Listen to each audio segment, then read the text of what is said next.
श्री सीतापतये नमो राधिविस्वरूपाय गौरांगसूरिदाय च भक्तिशक्तिप्रदानाय गदाधर नमस्तुते प्रणमामि श्रीवासं तमाद्यं पंडितं मुदा श्रीगौरांग कृपापात्रं कीर्तनानन्दमानसं गौरीप्रेमप्रदायैव सर्वत्र समदर्शिने नारायण सुताय च श्रीमन्नरहरये नमः बर्हापीडभिरामं मृगमदतिलकं कुण्डलाक्रान्तगण्डं कञ्जाक्षं कम्बुकण्ठं स्मेतसुभगमुखं सादरेणस्तु वेणुं श्यामं शान्तं त्रिभङ्गं रविकरवसनभूषितं वैजयन्त्या वन्दे वृन्दावनस्थजुगुतिशतवृतं ब्रह्मगोपालवेशम् नमो नलिननेत्राय वेणुवाद्यविनोदिने राधाधर सुधापान शालिने वनमालिने हे कृष्ण करुणा सिन्धु दीनबन्धु जगत्पते गोपेश गोपिका कांत राधा कांत नमस्तुते मुखं करोति वाचालं पङ्गुं लङ्घयति गिरिं यत्कृपातमहं वन्दे परमानन्दमाधवं तप्तो काञ्चन गौराङ्गी राधे वृन्दावनेश्वरी वृषभानुसुते देवी तं नमामि हरिप्रिये महाभागस्वरूपातं कृष्ण प्रिया बुरीवशी प्रेमी भुक्तिप्रदे देवी राधिका तं नमाम्यहम् वन्दे नन्दव्रजस्त्रीणाम् अदोरेणोभिघ्नशो यशाङ्घुरिकथति गीतं पुनाति भुवनत्रयम् अचतुर्वदन ब्रह्मादिवागुरपरहरि अभागलोचन शम्भुर भगवान् वदरायणि जग प्रभयन्तमनुपेतमपेतकृत्यं द्वैपायन विरह कातर अजुहाव पुत्रीति तन्मया तरवयो विनिदुष्टं सर्वभूत हृदय मणिमानत श्री तमादिदेवं करुणनिधानं समाजवर्णं श्रीनावतारम् अपारो संसार समुद्र सेतुं भजामहे श्रीभागवत स्वरूपम् पंचाकल्पतरुभ्यश्च कृपा सिन्धुभ्येव च पतितानां पावनेभ्यो वैष्णवेभ्यो नमो नमः जय रूप सनातन भट्ट रघुनाथ श्रीजीव गोपाल भट्ट दास रघुनाथ भक्ति भरे बंदी छय गोसाईर चरण जहाँ हইতে বিঘ্ন নাশ অভীষ্ট পূরণ জয় গৌরী ভক্তবৃন্দ গৌর যাদের প্রাণ সবে মিলে দেহ মোরে নিতাই গৌর ভক্তি দান নিতাই গৌর হরি বল নিতাই গৌর হরি বল নিতাই গৌর হরি বল জয় জয় নিতাই গৌর হরি হরি বল হরো হরি প্রাণ আমার গৌরাঙ্গ হে গৌরা প্রাণ গৌরা গৌরাঙ্গ হে প্রাণ গৌরাঙ্গ হে জয় নরহরি প্রাণ গৌরহরি কি জয় নবিদ্যতে অভ্র বপুষে তরিতম্বরায় गुंजावदंश परिपिच्छल सन्मुखाय वन्यस्वरी कवल वित्र विषाण वेणु লক্ষ্মশ্রী মৃদুপতি পশু পাঙ্গজায়। কলিযুগ পাবন অবতার প্রেম পুরুষোত্তম ভগবান শ্রী চৈতন্য মহাপ্রভুর অশেষ কৃপা ভাজন কৃষ্ণ দ্বৈপায়ন বেদব্যাস অবতার পরম পূজ্য পাদ শ্রীমৎ বৃন্দাবন দাস ঠাকুর তাঁর শ্রী শ্রী চৈতন্য ভাগবতের মধ্যখণ্ডে দ্বিতীয় অধ্যায়ে শ্রীমন মহাপ্রভু যে উদ্দেশ্যে অবতীর্ণ হয়েছেন এই ব্রহ্মাণ্ডে কলিযুগে ভারতবর্ষে, এইবার সেই উদ্দেশ্য সম্পর্কে সচেতন এবং ব্যাকুল হয়ে পড়লেন এবং তিনি অনুভব করলেন এই মুহূর্তে তার আত্মপ্রকাশের প্রয়োজন আছে। কেন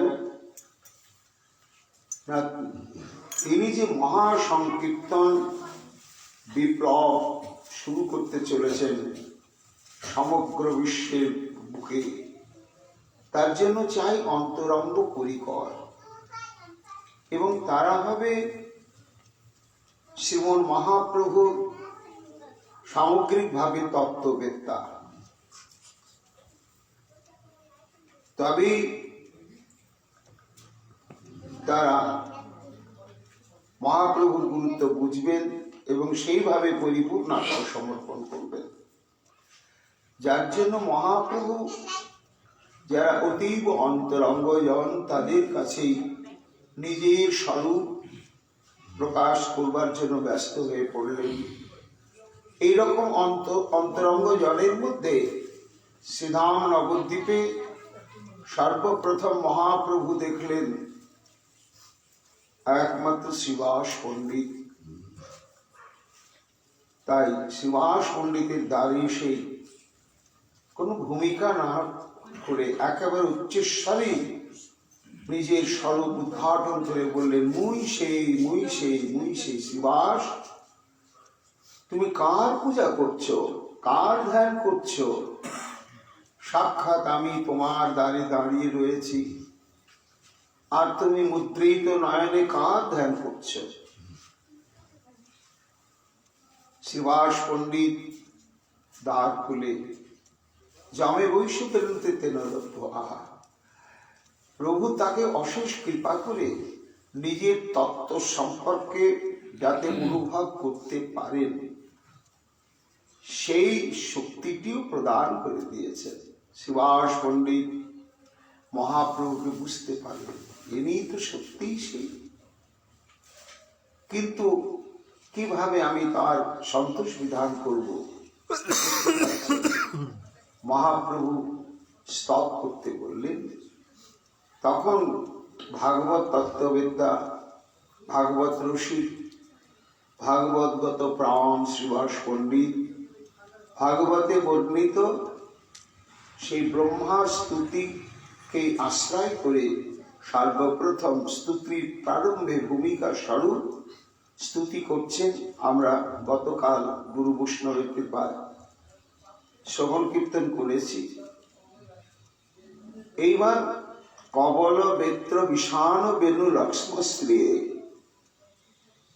তে নৌমি, এই যে তোমার অশেষ বিশেষ সর্বাদ্ভুত লীলা কল্লোল বারিধি, লীলাময় তুমি, সেটি তোমার পরিপূর্ণতম ভাবে অভিব্যক্ত হয়েছে ওই মূর্তিখানার মধ্যে।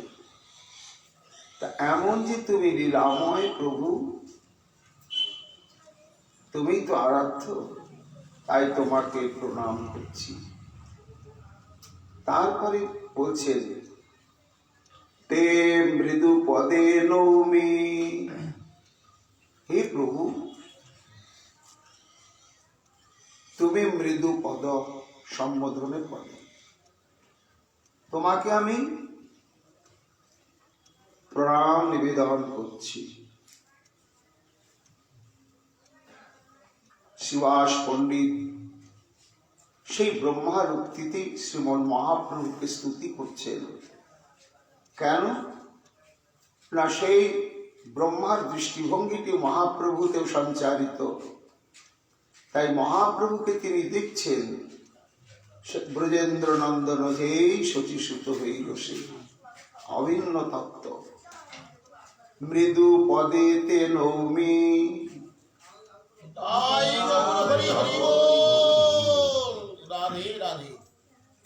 মৃদু পদে অর্থাৎ মৃদু পদ বিশিষ্ট তুমি, তোমাকে এমন আমি প্রণাম করছি।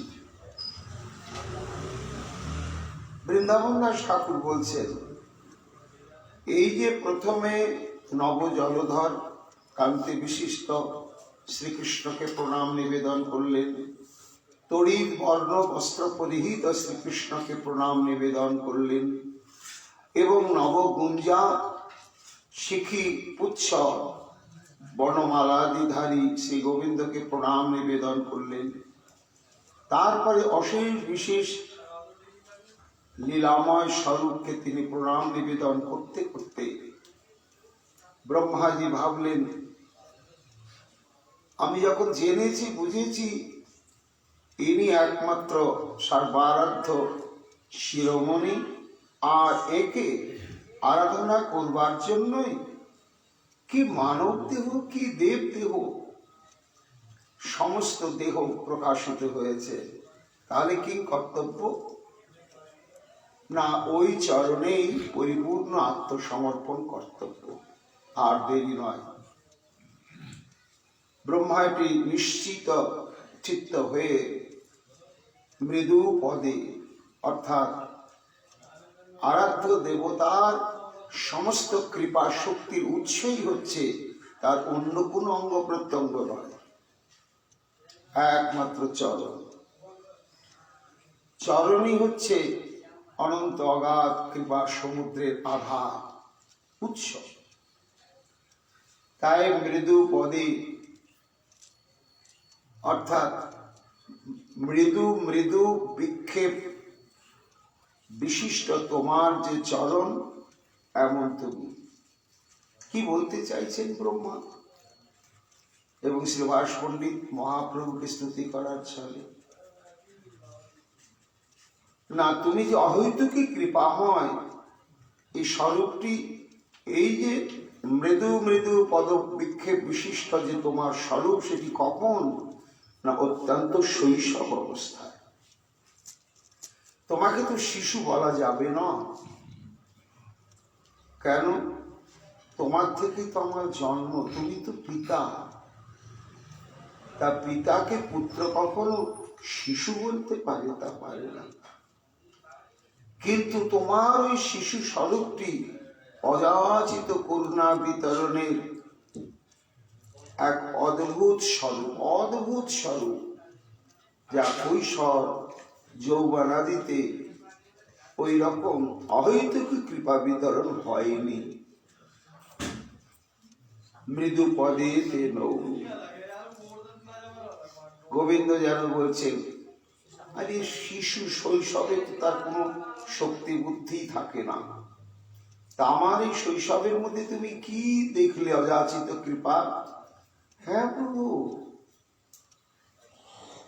ওই যে পুতনা মক্ষণ লীলা প্রবেশ করলে মাত্র 6 দিন বয়স, সুতিকা গৃহে অবস্থিত তুমি, আবির্ভূত হওয়ার 6 দিন অতিক্রান্ত হয়ে যাওয়ার পরই তুমি পুতনা মক্ষণ লীলাটি প্রকাশ করলে প্রভু। এই পুতনা মক্ষণ লীলাতে তুমি জগৎকে কি দেখালে? হে জগৎ, এই দেখো আমি কেমন কৃপা করতে এসেছি। হেতু শূন্য কৃপা, সূত্র শূন্য কৃপা। এই যে পুতনা রাক্ষসী, এমনি তাদের স্তনদুগ্ধ মানবের ক্ষেত্রে ভয়ঙ্কর বিষাক্ত, তার উপরে আবার ভয়ঙ্কর উগ্র বিষ মাখিয়ে এসেছে। কেন? আমাকে হত্যা করবে।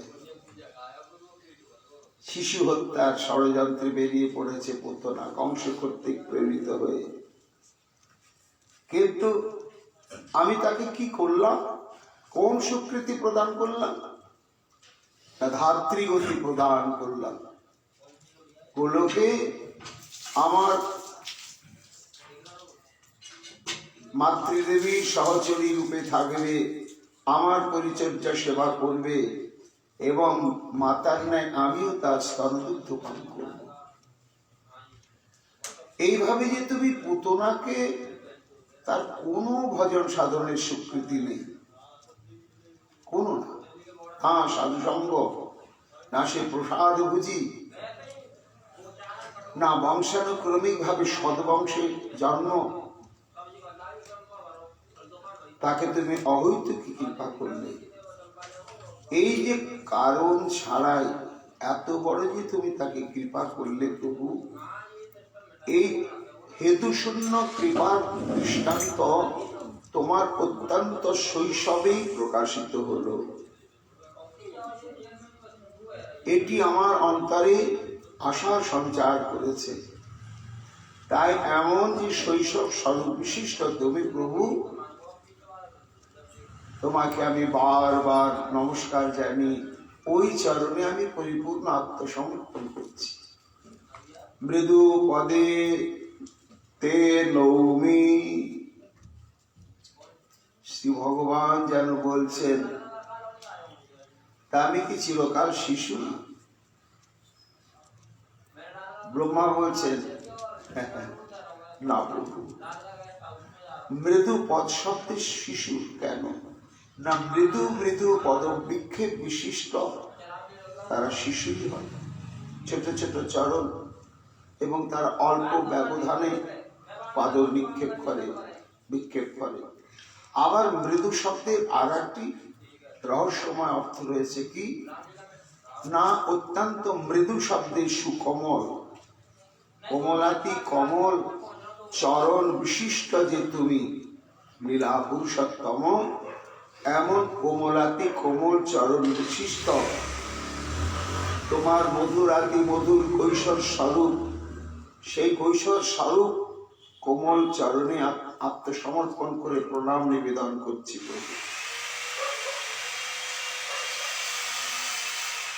কি করে বুঝলে ব্রহ্মা?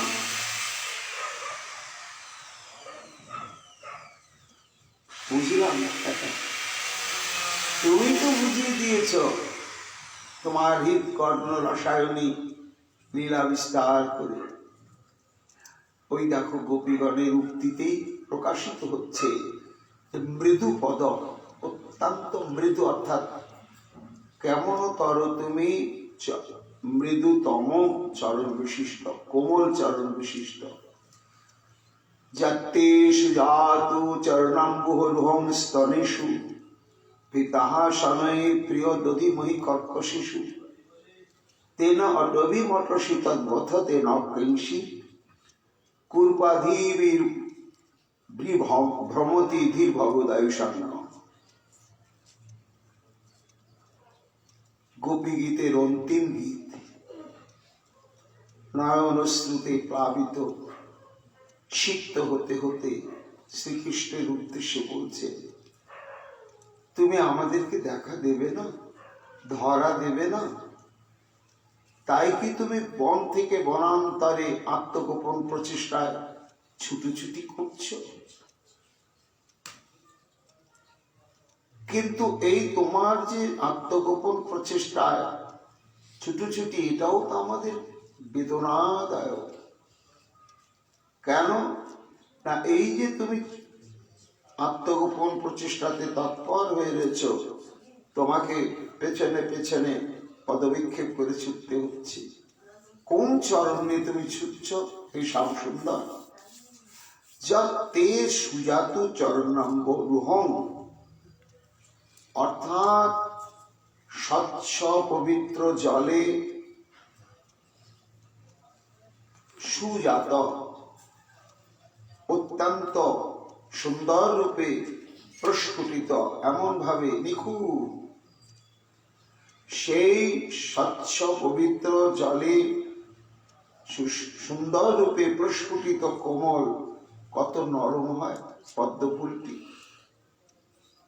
এমন তোমার চরণ, সেই চরণ স্তরেষু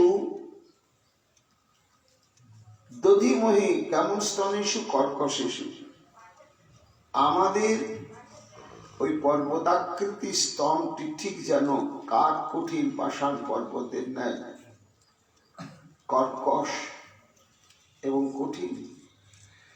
তো তার উপরে যখন আমরা তোমার সদ্য সমদ বিকশিত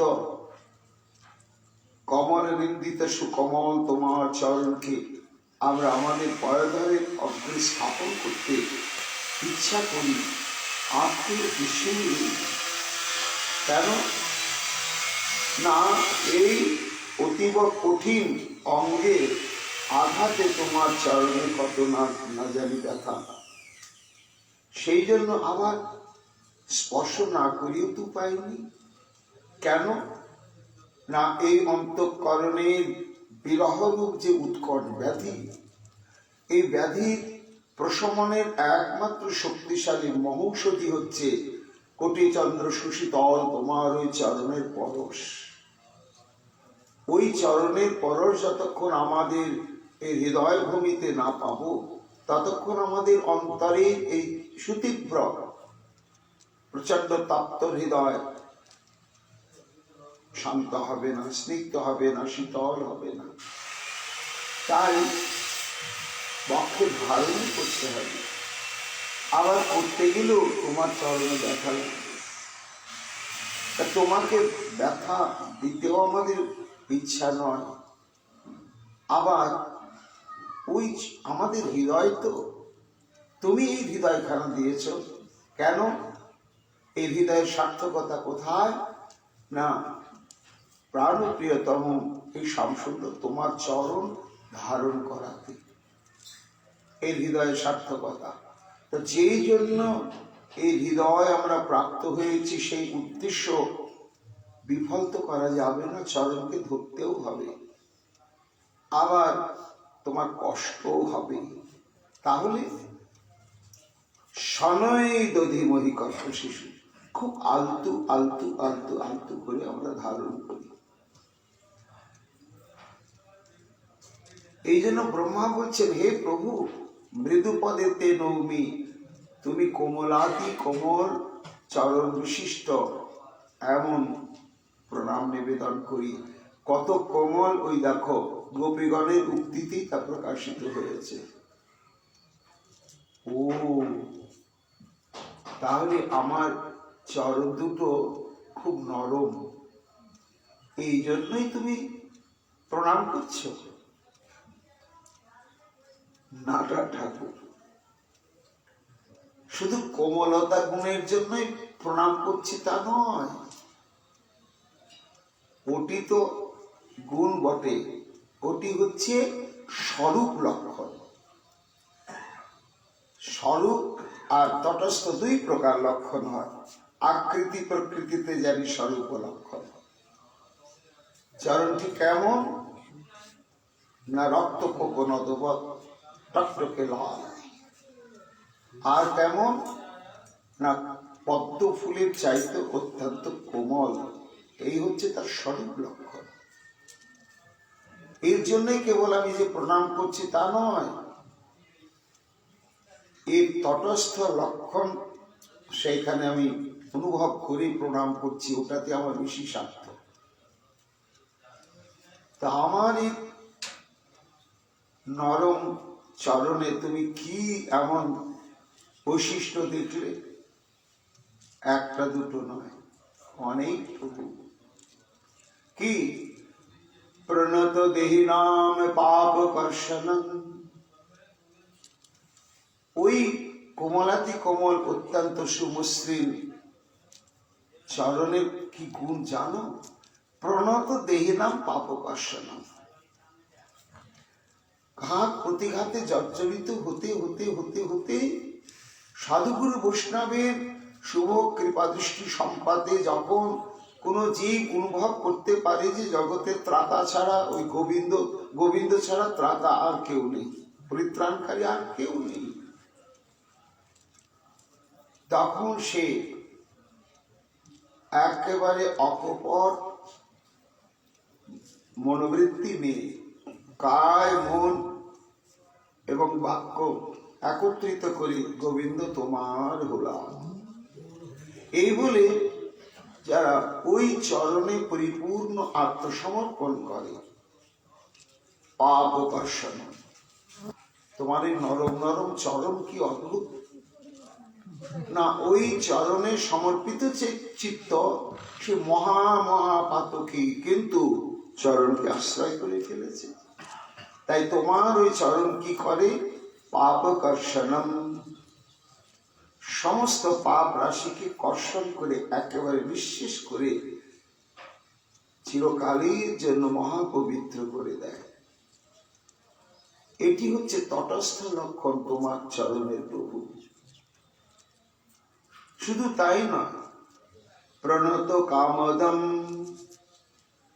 আর একটি তটস্থ লক্ষণ কি না, ওই চরণকে আশ্রয় করলে চরণ যে শুধু পাপকে কর্ষণ করে তাকে নিষ্পাপ করে দেয় তা নয়, কি করে না, প্রণত জনের মূল কাম্য বস্তু, একান্ত চরমতম কাম্য বস্তু সেটি প্রদান করে।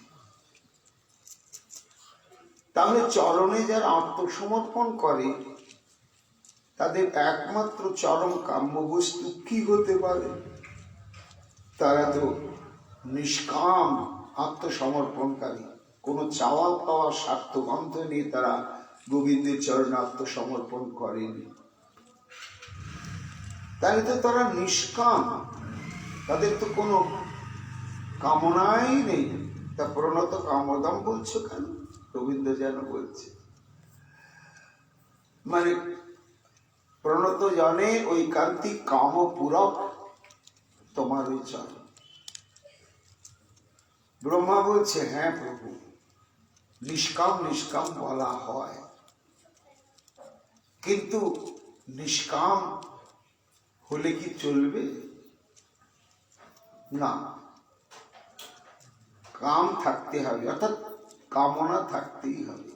সে কামনাটা কি না, যখন কোনো ভক্ত সম্যক রূপে তোমার তত্ত্ব স্বরূপ উপলব্ধি করে তুমি একমাত্র আরাধ্য তত্ত্ব, তুমি একমাত্র সেব্য তত্ত্ব এবং তুমি আস্বাদ্য তত্ত্ব, তোমাতে রূপ গুণ শব্দ স্পর্শ রস, এটি যখন সম্যক উপলব্ধি করে তখন তার বড় কামনা জাগবে না? প্রথম কামনা জাগে কি না, তোমার আরাধনা করব, আমার সর্বদেহ ইন্দ্রিয় বাক্য মন বুদ্ধি বিত্ত বৈভব সবকিছু দিয়ে তোমার আরাধনা করব। এটি ভক্তের ঐকান্তিক কাম্য বস্তু।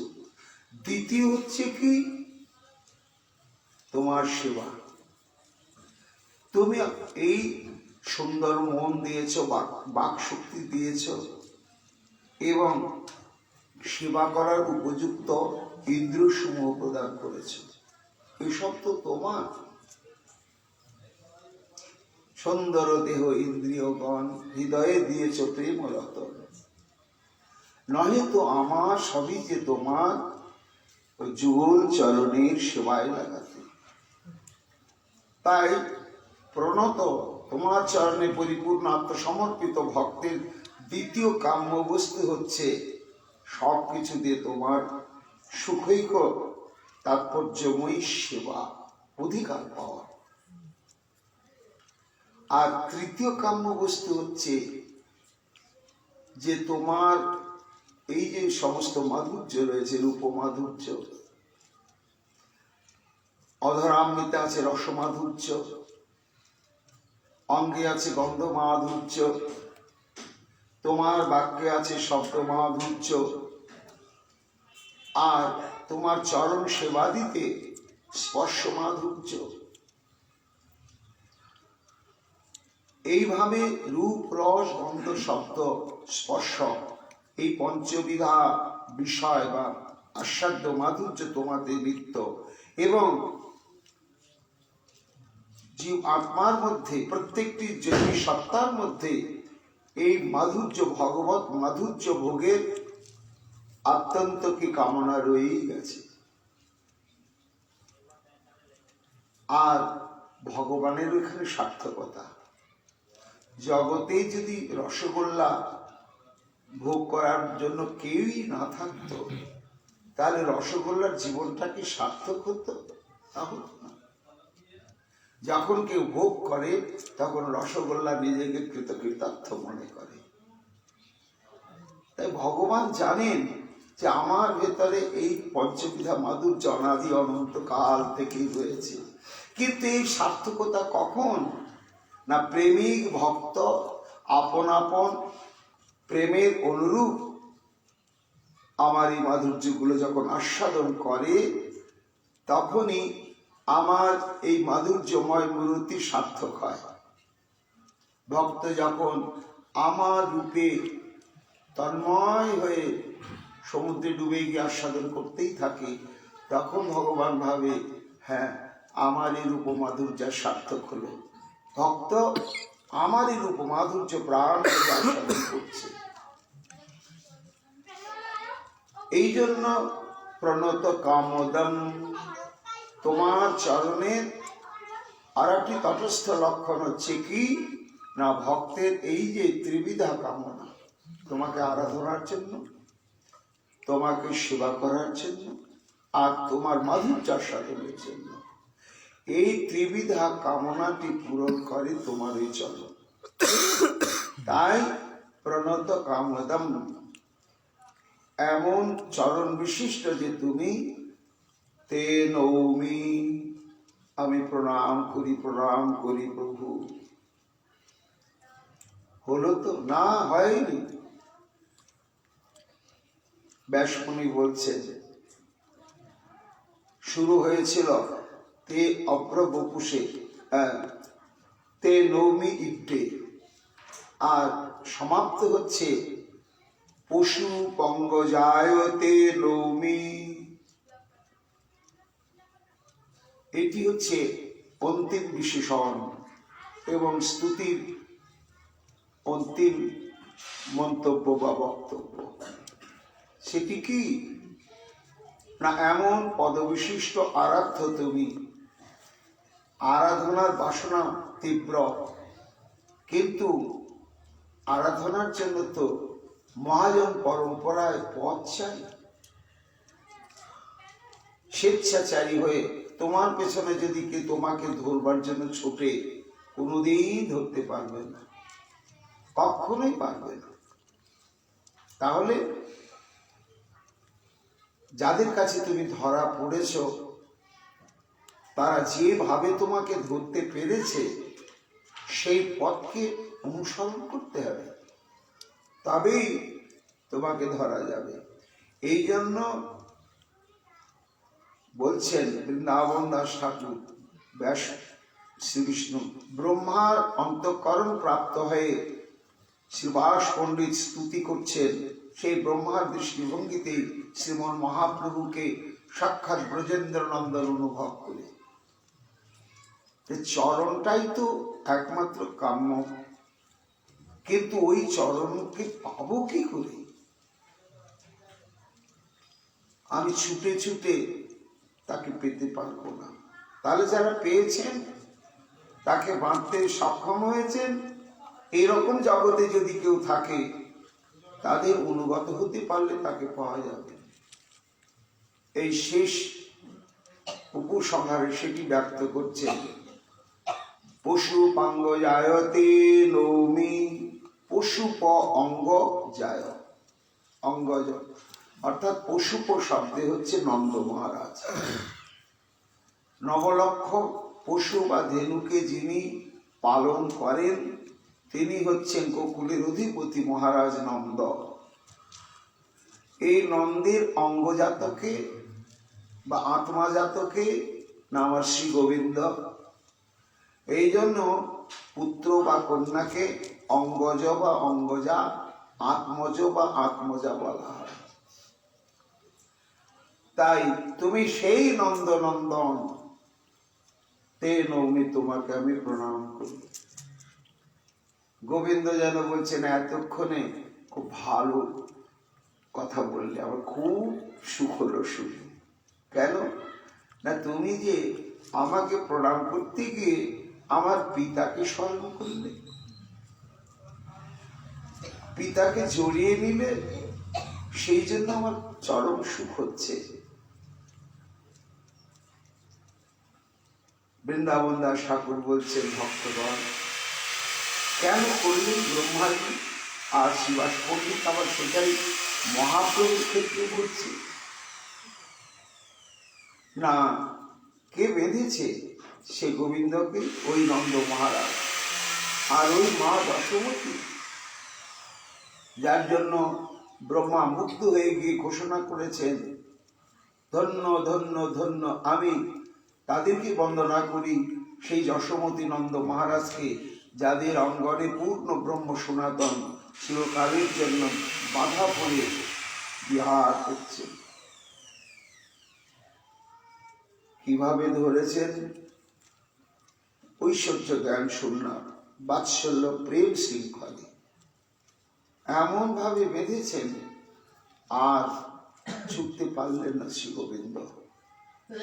অনন্তকালের জন্য এটি তার চিরকালের পরিচয় থেকে গেল, নন্দনন্দন যশোদানন্দ, এই পরিচয় তার চিরকালের জন্য।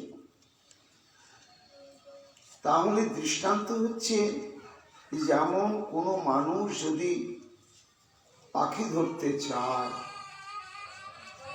তা নিজে যতই চেষ্টা করুক জ্যান্ত পাখিকে সে ধরতে পারবে না, পারা সম্ভব নয়। কিন্তু পারা কি যায় না? তাহলে সমস্ত জ্যান্ত জ্যান্ত সুন্দর অক্ষত দেহ বিশিষ্ট পাখিগুলো বিক্রি হচ্ছে, তারা কি করে ধরছে? না, তারা হচ্ছে একটা জাতি শ্রেণী সমাজে থাকে, তাদের বংশানুক্রমিক ভাবে বৃত্তি হচ্ছে পাখি ধরা। তারা প্রচুর পাখির নাম জানে, তত্ত্ব জানে, ভাষা জানে, স্বভাব জানে, কোন পাখিকে কোন ধরনের ফাঁদে কোন খাদ্য দিয়ে কোন শালায় ধরতে হবে ওরা খুব ভালো জানে। তারা অবলীলাক্রমে ধরে ফেলছে। এখন যদি কেউ সেই দুরন্ত পাখিকে ধরতে চায়, নিজের প্রচেষ্টায় হবে না, তাহলে ওই পাখি ধরার অনুগত হতে হবে। তাদের সাথে চলাফেরা করতে করতে তাদের বিশ্বাসী হতে পারলে তারা একদিন বলবে, কিরে ভাই, অনেকদিন থেকে ঘুরছো আছো, দেখে তোমাকে খুব বিশ্বাসী মনে হচ্ছে, পাখি ধরবে নাকি? ঘোরো আমার সঙ্গে, এইটাকে এইভাবে পাখি ধরতে হয়। তখন তার অনুগত হয়ে চলতে চলতে পাখি ধরার কৌশলটা পরিপূর্ণভাবে সে রপ্ত হয়ে গিয়ে তখন সে স্বাচ্ছন্দ্যভাবে পাখি ধরতে শুরু করে। ঠিক তদ্বৎ হে প্রভু, তুমি হচ্ছে ওই মুক্ত স্বাধীন স্বতন্ত্র উড়ন্ত পাখি। অনন্ত অনাদিকাল থেকে কত যোগী ঋষি সন্ন্যাসী কর্মী জ্ঞানী তোমাকে ধরবার জন্য ছুটছে ছুটছে ছুটছে ছুটছে, কেউ ধরতে পারছে না, কোথাও তুমি ধরা দিচ্ছ না। কিন্তু এমন যে স্বাধীন স্বতন্ত্র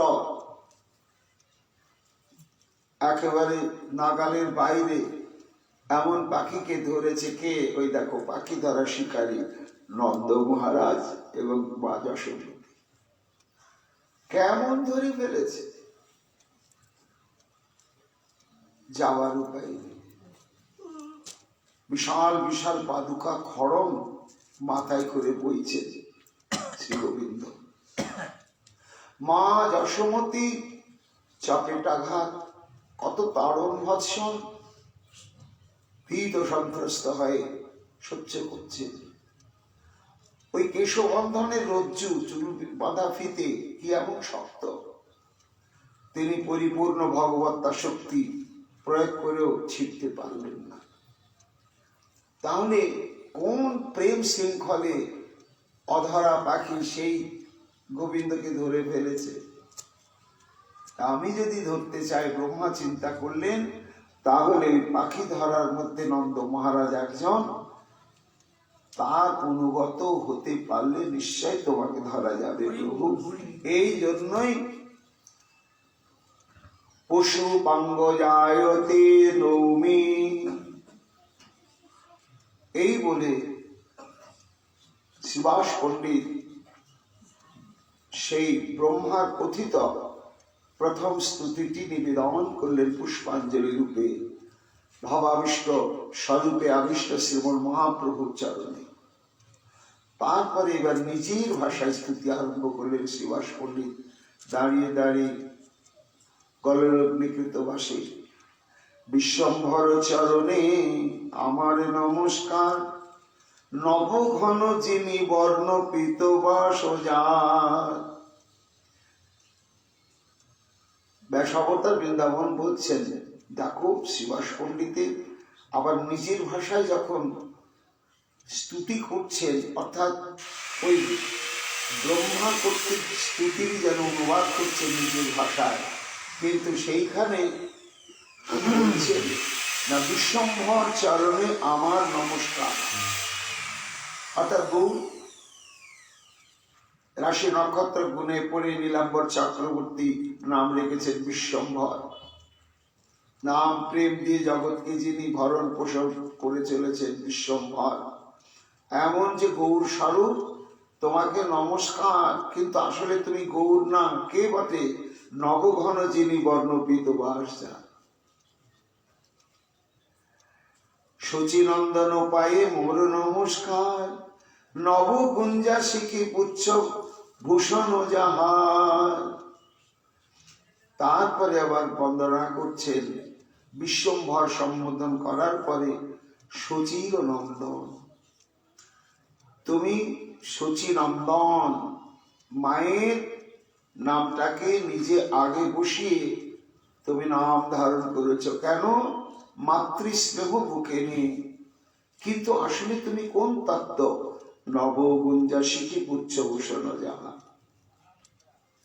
গঙ্গাদাস শিষ্য পায়ে মোর নমস্কার, বনমালা করে দধি ওদন যাহার। একবার নবদ্বীপ লীলা আর একবার বৃন্দাবন লীলা মাখিয়ে মাখিয়ে স্তুতি করছেন। গঙ্গাদাস শিষ্য পায়ের মোর নমস্কার, সেই বৃহস্পতি বিদ্যানগরে যিনি গঙ্গাদাস পণ্ডিত রূপে আবির্ভূত হয়েছেন, শ্রীমন মহাপ্রভু বিদ্যাগুরু। তো সেই বিদ্যাগুরু গঙ্গাদাসেরই তো শিষ্য অনুগত আমার মহাপ্রভু। সেই গঙ্গাদাস পণ্ডিতের যিনি শিষ্য, তাকে নমস্কার করছি। কিন্তু তিনি কে? বনমালা করে দধি ওদন যাহার। জগন্নাথ পুত্র পদে মোর নমস্কার, কোটি চন্দ্র যিনি রূপ বদন যাহার। সিংহাবেত্র বেণু চিহ্ন ভূষণ যাহার, সেই তুমি তোমার চরণে নমস্কার। চারি বেদে যারে ঘোষে নন্দের কুমার, সেই তুমি তোমার চরণে নমস্কার। চারটি বেদ যাকে ঘোষণা করছেন কি বলে? নন্দের কুমার। বেদে কোথায় লেখা আছে? না, চারটি বেদেরই হচ্ছে সার মন্থন করে ভাষ্য শ্রীমদ্ ভাগবতম। আর এই ভাগবতের চরমতম পরিভাষা পরতত্ত্বের সংবাদ ইতি চাংশ কলা পুংস কৃষ্ণস্তু ভগবান স্বয়ং। আর কৃষ্ণ শব্দের নানা অর্থ তাহা নাহি মানি, শ্যাম সুন্দর যশোদানন্দন এই মাত্র জানে। তাহলে বেদের প্রতিপাদ্য আরাধ্য হচ্ছে নিখিল মাধুর্য নিকেতন শ্রীনন্দনন্দন, তোমাকে নমস্কার। ব্যাসাবতার বৃন্দাবন দাস ঠাকুর বলছেন, ব্রহ্মস্তবে স্তুতি করে প্রভুর চরণে, সৎসঙ্গে বলে যত আইসে বদনে। তারপরে মহাপ্রভুর মধ্যে সমস্ত অবতার, সমস্ত ভগবত স্বরূপকে অনুভব করছেন প্রত্যক্ষ।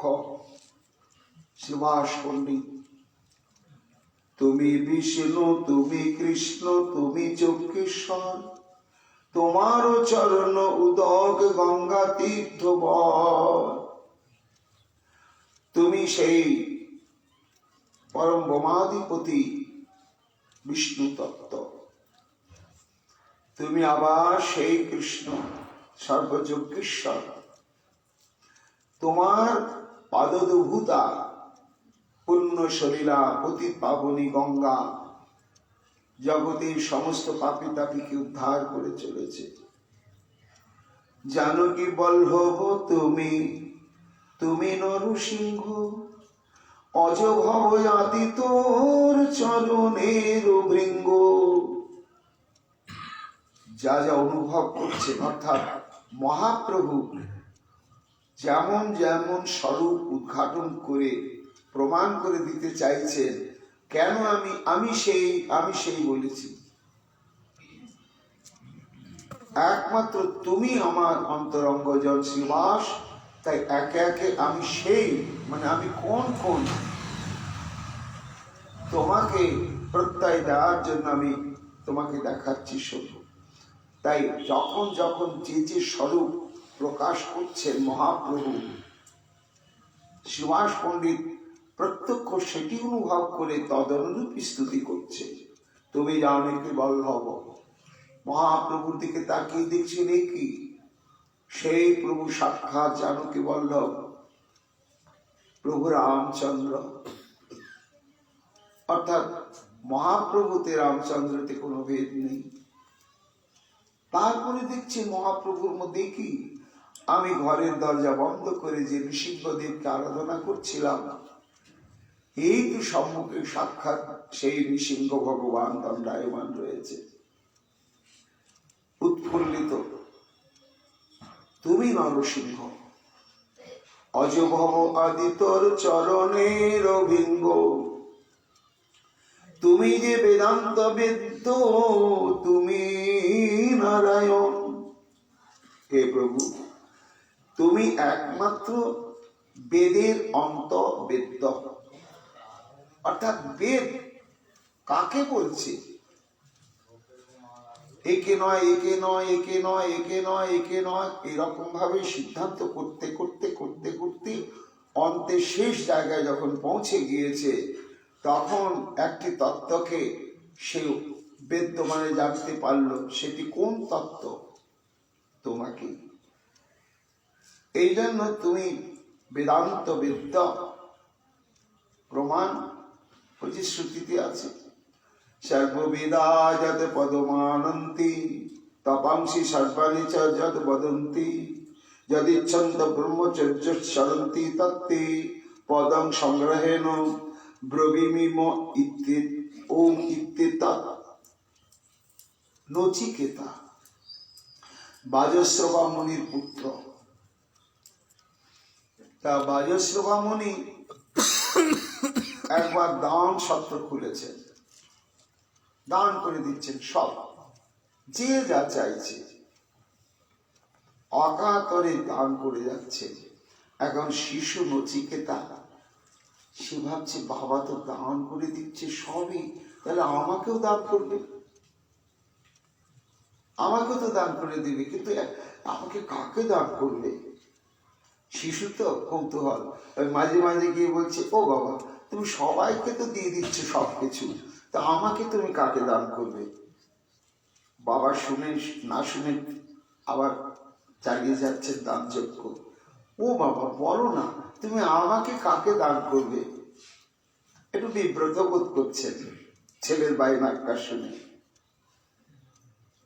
এইভাবে যখন বারবার বলতে শুরু করেছেন, তখন বাজশ্রবা মুনি একটু ক্রোধান্বিত হয়ে গেলেন।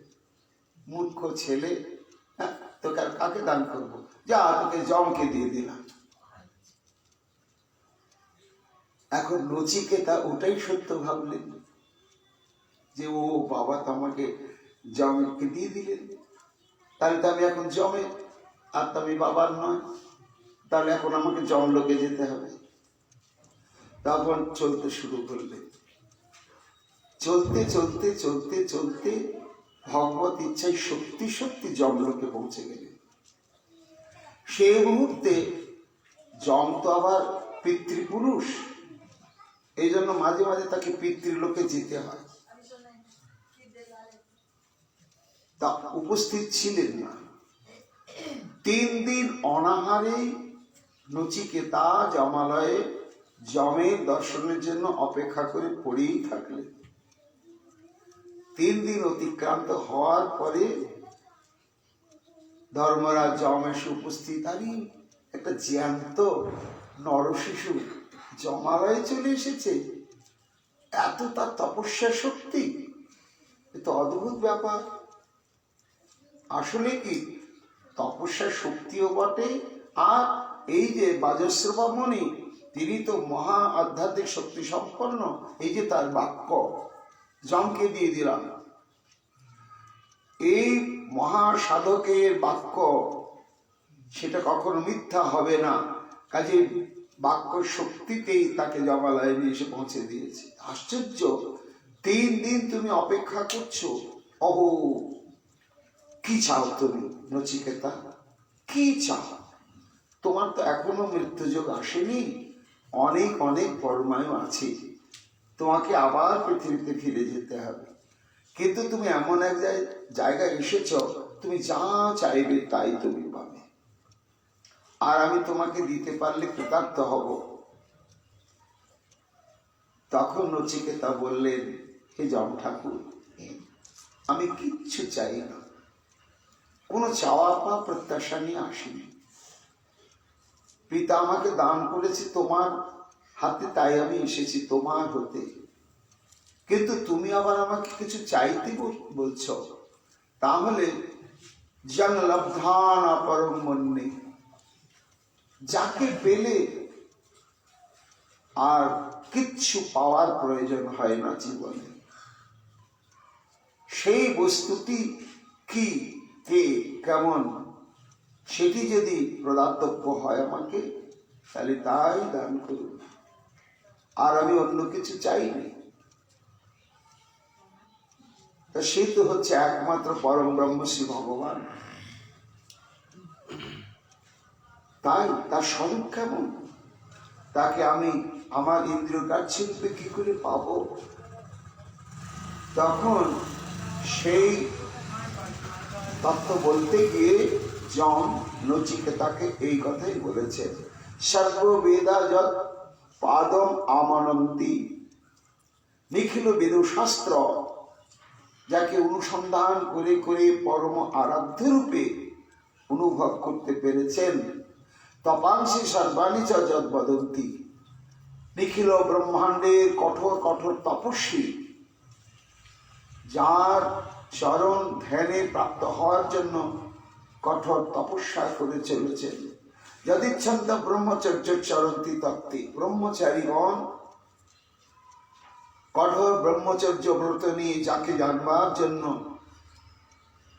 ব্রত নিয়ে পালন করেই চলেছেন, এমন যে তত্ত্ব তোমাকে আমি বলছি, তুমি ইন্দ্রগ্রাহ্য রূপে পেতে চাইছ, ব্রবীমি ওম ইত্যেত, সেই পরম ব্রহ্মের স্বরূপ হচ্ছে বাংময়, আর সেটি একাক্ষর বিশিষ্ট ওম। নচিকেতা সেটি প্রাপ্ত করে, কিন্তু তার মনে হচ্ছে এই ওম পরম ব্রহ্মের বাংময় স্বরূপ, কিন্তু সে বাংময় স্বরূপের মধ্যে তার কি কোনো অবয়ব বিশিষ্ট স্বরূপ নেই?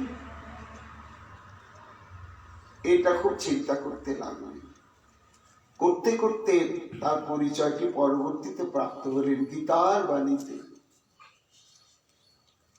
কোথায় না শ্রী গোবিন্দ অর্জুনকে বলছেন, অর্জুন পিতা অহমস্য জগত মাতা ধাতা পিতামহ বেদং পবিত্র মঙ্কার ঋক সামযজু রেবচ, আমি অনন্ত কোটি ব্রহ্মাণ্ডের পিতা, মাতা, ধাতা, পিতামহ এবং বেদম একমাত্র আমি জ্ঞাতব্য বস্তু, আমার স্বরূপ কি ওঙ্কার।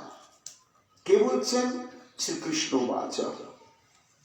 তাহলে ওঙ্কারের মূর্তিটাই হচ্ছে সাক্ষাৎ শ্রীকৃষ্ণ, আর অন্য কেউ নয়। কেননা শ্রীকৃষ্ণ বলছেন আমি ওঙ্কার। তাহলে ওঙ্কার শব্দে যদি শ্রীকৃষ্ণই হন, তাহলে এখানে বেদ কাকে নির্দেশ করছে? না, ওই শব্দ ব্রহ্মের স্বরূপটি হচ্ছে ব্রজরাজনন্দন শ্রী আমার গোবিন্দ। এই জন্য তুমি শ্রীবাস পণ্ডিত বলছেন, হে প্রভু, তুমি হলে বেদান্ত বেদ্য। শুধু তাই নয়, তুমি নারায়ণ। মহাপ্রভু বলছে, নারায়ণ বলছো কেন? আমি জগন্নাথ মিশ্রের পুত্র। ঠিকই আছে, তবু তুমি নারায়ণ। নারায়ণ স্তং নাহি সর্বদি নাম আত্মসাধি সাক্ষী লোক। তুমি অনন্ত কোটি ব্রহ্মাণ্ডের সমস্ত সত্তার পরম আশ্রয় স্বরূপ। নারীর অয়ন সমস্ত সত্তার আশ্রয়, এই জন্য তুমি নারায়ণ। এবং তুমি সর্বজীবের অন্তর জামে রূপে সাক্ষী স্বরূপে প্রত্যেকের দিকে দৃষ্টি দিয়ে রয়েছ। অয়ন শব্দে দৃষ্টি সম্পদ, তাই তুমি নারায়ণ। এবং নারায়ণ অঙ্গম নরভুজালয়নাত্মচাপি সত্যন্তে তবেই গোমায়া।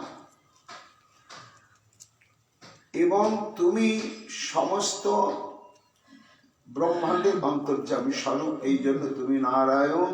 তোমাকে আমি বারবার নমস্কার করছি। তুমি বেদ বেদান্ত বেদ্য, তুমি নারায়ণ। তুমি সে ছলিলা বলি হইয়া বামন। আবার শ্রীবাস পণ্ডিত মহাপ্রভুকে বামন স্বরূপে দেখছেন। এই তো তুমি সেই। কোন তুমি? বলিকে ছলনা করলে। তুমি হয়গ্রীব, তুমি জগত জীবন। তারপরে দেখছেন মহাপ্রভুর মধ্যে হয়গ্রীব অবতার। সে হয়গ্রীব কে? না, ভগবানের অবতারের মধ্যে একজন অবতার হচ্ছে হয়গ্রীব অবতার। এর নিত্য অবস্থান কোথায়? না, এই যে আমাদের পৃথিবীটা 7টা দ্বীপ, তার মধ্যে ভারতবর্ষ যেখানে, এটা হচ্ছে জম্বুদ্বীপ। আবার এই জম্বুদ্বীপকে 9টি ভাগে ভাগ করা হয়েছিল। প্রত্যেকটি ভাগকে বলা হয় বর্ষ। এটার নাম হচ্ছে ভারতবর্ষ। আগে নাম ছিল অজনাব বর্ষ, পরে এটার নাম হলো ভারতবর্ষ। এইরকম ইলাবৃত বর্ষ, কিংপুরুষ বর্ষ, হিরণ্যক বর্ষ, তারপরে ভদ্রাস্য বর্ষ বলে একটা বর্ষ আছে। তা সেখানে যিনি, যেমন আমাদের এই ভারতবর্ষের আরাধক হচ্ছেন দেবর্ষী নারদ, ভক্তিযোগকে অবলম্বন করে তিনি আরাধনা করছেন এই ভারতবর্ষে, এবং আরাধ্যকে নরনারায়ণ ঋষি। তেমনি ভদ্রাস্য বর্ষের আরাধক হচ্ছেন ভদ্রশ্রবা এবং তার অনুচর বৃন্দ। তিনি কোন দেবতার আরাধনা করছেন? আমাদের ভারতবর্ষে যেমন দেবর্ষী নারদ নরনারায়ণ স্বরূপে তাকে আরাধনা করছেন, না, ভদ্রাস্য বর্ষের ভদ্রশ্রবা হয়গ্রীব ভগবানের আরাধনা করছেন। নিত্যরূপে তিনি সেখানে পূজিত হচ্ছেন, স্তুত হচ্ছেন, কীর্তিত হচ্ছেন, সেবিত হচ্ছেন এক স্বরূপে। আবার ভগবান এই হয়গ্রীব রূপ ধারণ করেছিলেন কখন?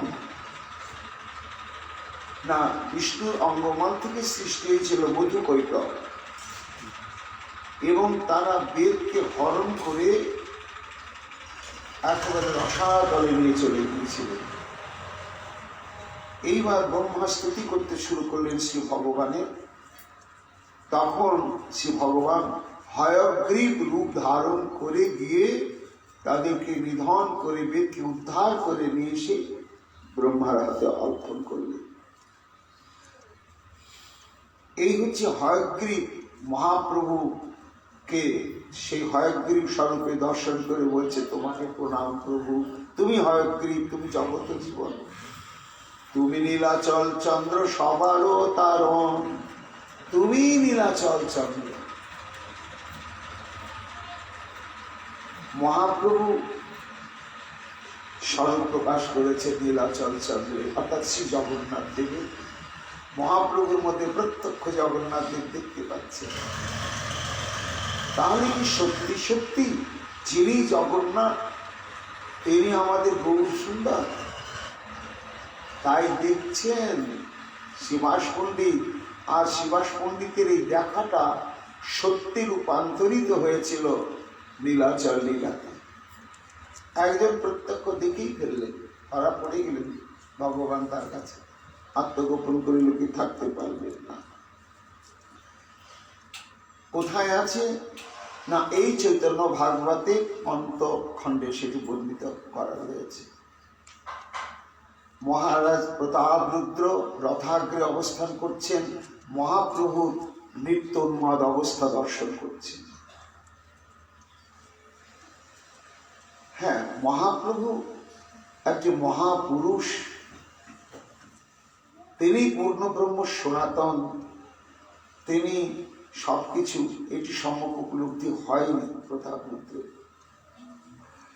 মহাপ্রভু জগন্নাথ দেবকে দর্শন করে নৃত্য করতে করতে করতে করতে একেবারে মহাভাব দশার গভীরতম ভাবে প্রবেশ করে বিকারভূত প্রাপ্ত হয়েছে। ঘর্ম, নাসিকাস্রাব, মুখের লালা একেবারে গড়াগড়ি দিচ্ছেন, তাতে শরীরটাও একেবারে লালা মিশ্রিত কর্দমাক্ত। প্রভুর নাসায় যত দিব্য ধারা বহে, নিরবধি নাচিতে শ্রী মুখে লালা হয়। ধুলায় লালায় নাসিকার প্রেমধারে, সকল শ্রী অঙ্গ ব্যাপ্ত কীর্তন বিকারে। এই সকল কৃষ্ণ ভাব না বুঝিনি প্রতি, ঈষৎ সন্দেহ তান ধরিলে কোমতি।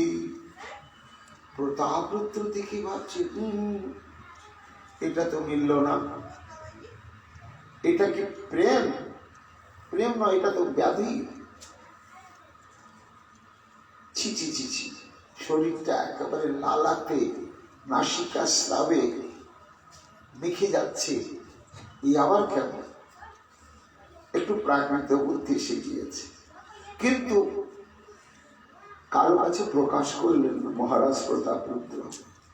কারো স্থানে ইহা রাজা না করি প্রকাশ, পরম সন্ত যে রাজা গেলা নিজ বাস।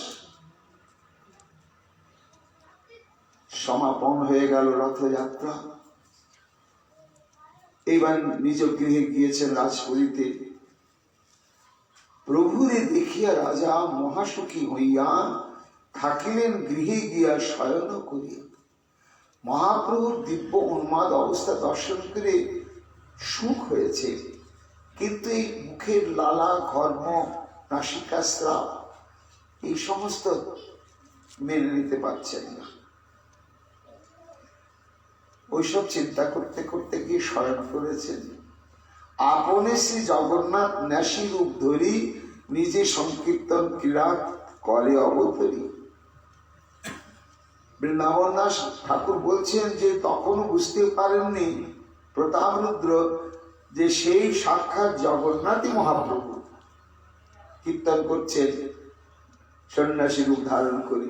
ঈশ্বর মায়ায় রাজা মর্ম নাই জানে, সেই প্রভু জানাইতে লাগিল আপনে। স্বপ্নের মাধ্যমে সেই তত্ত্বটি জানাতে লাগলেন মহাপ্রভু। কিভাবে? সুকৃতি প্রতাপরুদ্র রাত্রি স্বপ্ন দেখে, স্বপ্নে গিয়াছেন জগন্নাথের সম্মুখে।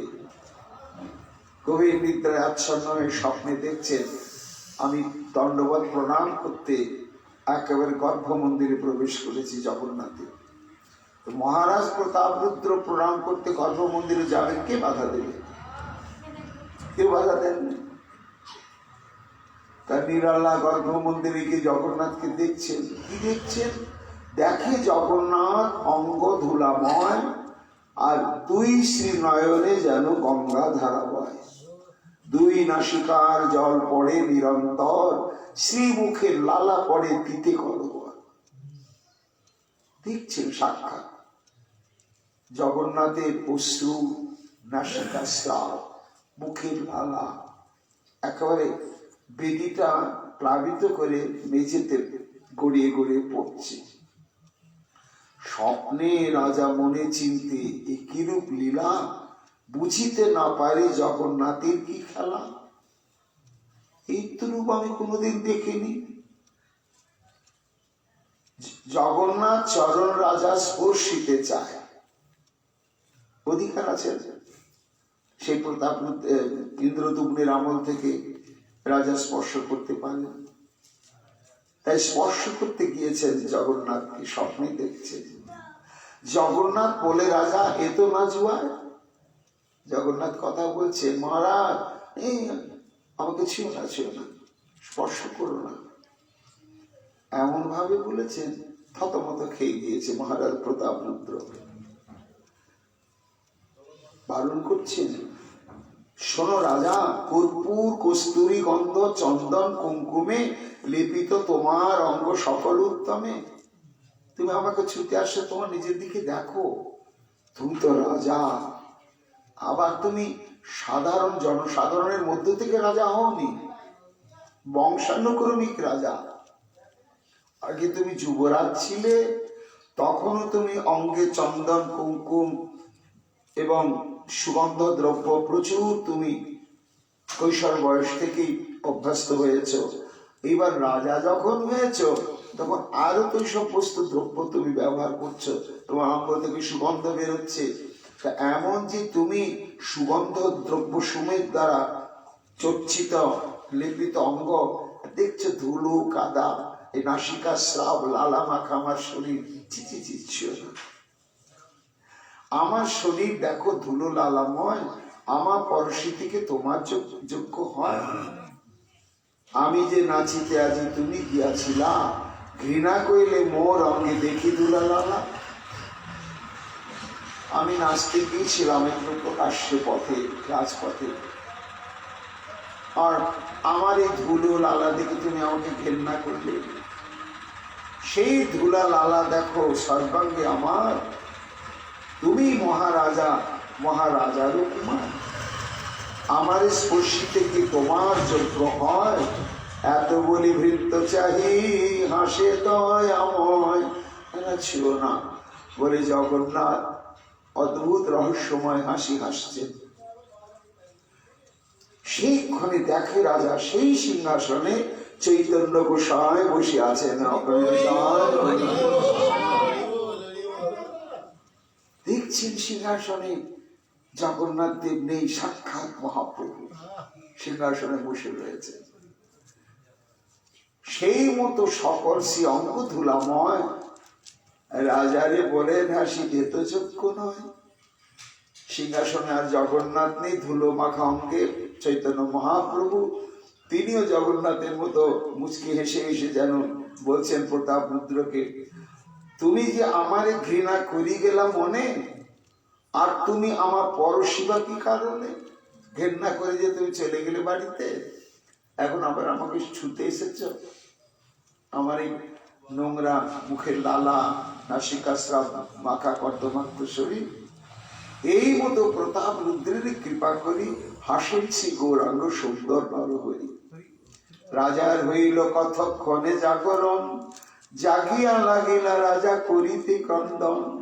মহা অপরাধী মুই পাপী দুরাচার, না জানিল চৈতন্য ঈশ্বরে অবতার। আপনে শ্রী জগন্নাথ চৈতন্য গোসাই, রাজা জানিলেন পিঠে কিছু ভেদ না নিতাই গৌর। হ্যাঁ, তাই বাসুদেব ঘোষে বলে, করি জোড় হাত, যেই কৃষ্ণ সেই, যেই গৌর সেই কৃষ্ণ সেই জগন্নাথ। এই তত্ত্বটি আজকে শ্রীবাস পণ্ডিত স্তুতি করতে গিয়ে মহাপ্রভুর মধ্যে প্রত্যক্ষ ভাবে দেখলেন। তখন তো নীলাচল লীলা শুরুই হয়নি, এবং সেই স্বরূপ দেখেই তিনি বারবার স্তুতি করতে লাগলেন। এরপরে আবার স্তুতি বাকি কথা আগামীকাল আমরা শ্রবণ কীর্তন করব। এখনকার মতো গৌর কথা আমাদের এখানে বিশ্রাম লাভ করছে। নিতাই গৌর হরি বল। জয় জয় রাধে কৃষ্ণ রাধে গোবিন্দ, জয় জয় রাধে কৃষ্ণ রাধে গোবিন্দ, রাধে গোবিন্দ রাধে গোবিন্দ, রাধে গোবিন্দ রাধে গোবিন্দ, জয় জয় রাধে কৃষ্ণ রাধে গোবিন্দ, জয় জয় রাধে কৃষ্ণ রাধে গোবিন্দ, শ্যাম সুন্দর মদন মোহন বৃন্দাবন, জয় জয় শ্যাম সুন্দর মদন মোহন বৃন্দাবন চন্দ্র, রাধা রমণ হরি শ্রী গোকুলানন্দ, জয় জয় রাধা রাম রাসবিহারী শ্রী গোকুলানন্দ, রাধা বিনোদ রাধা কান্ত শ্রী রাধে গোবিন্দ, রাধা বিনোদ রাধা কান্ত শ্রী রাধে গোবিন্দ, রাশেশ্বরী বিনোদে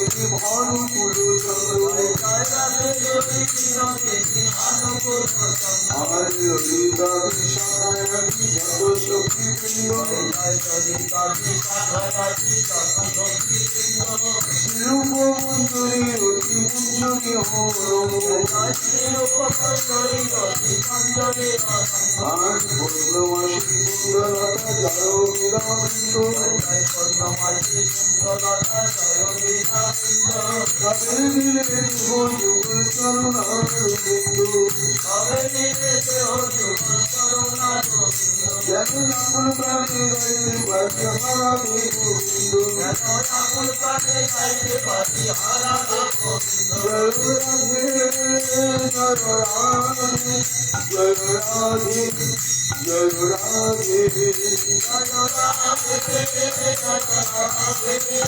জয় রাধে জয় রাধা রানী রাধা কুণ্ড শ্যাম কুণ্ড की गिरिराज महाराज की श्री चैतन्य महाप्रभु की श्री चैतन्य भागवत की वृंदावन दास ठाकुर की परम गुरु ब्रह्म वैष्णव की अपन अपन गुरु महाराज की जय जय श्री राधे कृष्ण